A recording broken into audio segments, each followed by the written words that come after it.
Hi guys, welcome back. Today I'll talk about the 1969 moon landing. On July 20th, 1969, American astronauts Neil Armstrong and Buzz Aldrin became the first humans ever to land on the moon. About 6.5 hours later, Armstrong became the first person to walk on the moon. As he took his first step, Armstrong famously said, "That's one small step for man, one giant leap for mankind." The Apollo 11 mission occurred 8 years after President John F. Kennedy announced the national goal of landing a man on the moon by the end of the 1960s. Apollo 17, the final manned moon mission, took place in 1972. At the time, the United States was still training the Soviet Union in space developments, and Cold War era America welcomed Kennedy's bold proposal.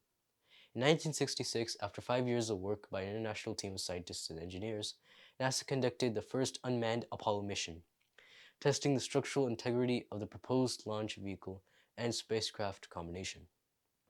Then, on January 27, 1967, tragedy struck at Kennedy Space Center in Cape Canaveral, Florida, when a fire broke out during a manned launchpad test of the Apollo spacecraft and Saturn rocket.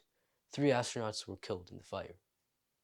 Despite the setback, NASA and its thousands of employees forged ahead, and October 1968, Apollo 7 and the first manned Apollo mission orbited Earth and successfully tested many of the sophisticated systems needed to conduct a moon journey and landing.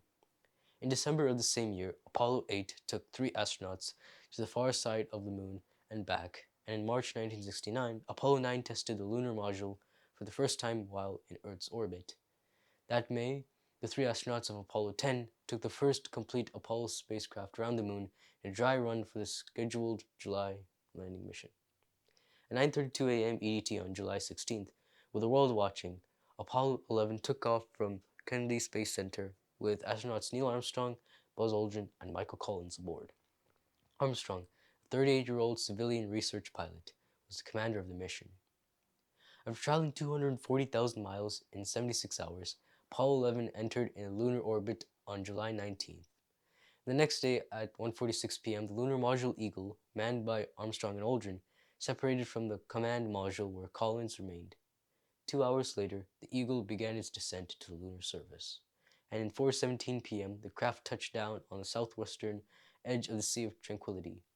Armstrong immediately radioed to Mission Control in Houston, Texas, a now famous message: "The Eagle has landed." At 10:39 p.m., 5 hours ahead of the original schedule, Armstrong opened the hatch of the lunar module. As he made his way down the module's ladder, a television camera attached to the craft recorded his progress and beamed the signal back to Earth, where hundreds of millions watched in great anticipation.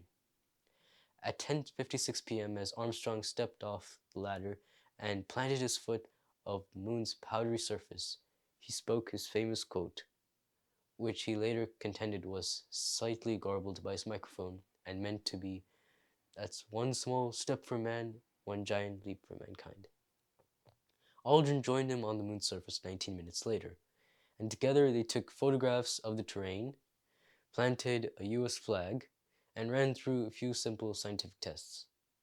And they even spoke with President Richard Nixon via Houston. By 1:11 a.m. on July 21st, both astronauts were back in the lunar module and the hatch was closed. 2 men slept that night on the surface of the moon, and at 1:54 p.m., the Eagle began its ascent back to the command module. Among the items left on the surface of the moon was a plaque that read, "Here men from planet Earth first set foot on the moon, July 1969 AD. We came in peace for all mankind." At 5:35 p.m., Aldrin and Armstrong successfully docked and rejoined Collins, and at 12:56 a.m. on July 22, Apollo 11 began its journey home, safely splashing down in the Pacific Ocean at 12:50 p.m. on July 24th. There will be 5 more successful lunar landing missions and one unplanned lunar swing-by. Apollo 13 had to orbit its lunar landing due to technical difficulties, and the last men to walk on the moon astronauts, Eugene Cernan and Harrison Schmitt of the Apollo 17 mission, left the lunar surface on December 14, 1972. The Apollo program was a costly and labor-extensive endeavor involving an estimated 400,000 engineers, technicians, and scientists, costing $24 billion, close to $100 billion in today's dollars. The expense was justified by Kennedy's 1961 mandate to beat the Soviets to the moon. And after the feat was accomplished, ongoing missions lost their viability. That's all for this video, and I'll see you next time. Bye.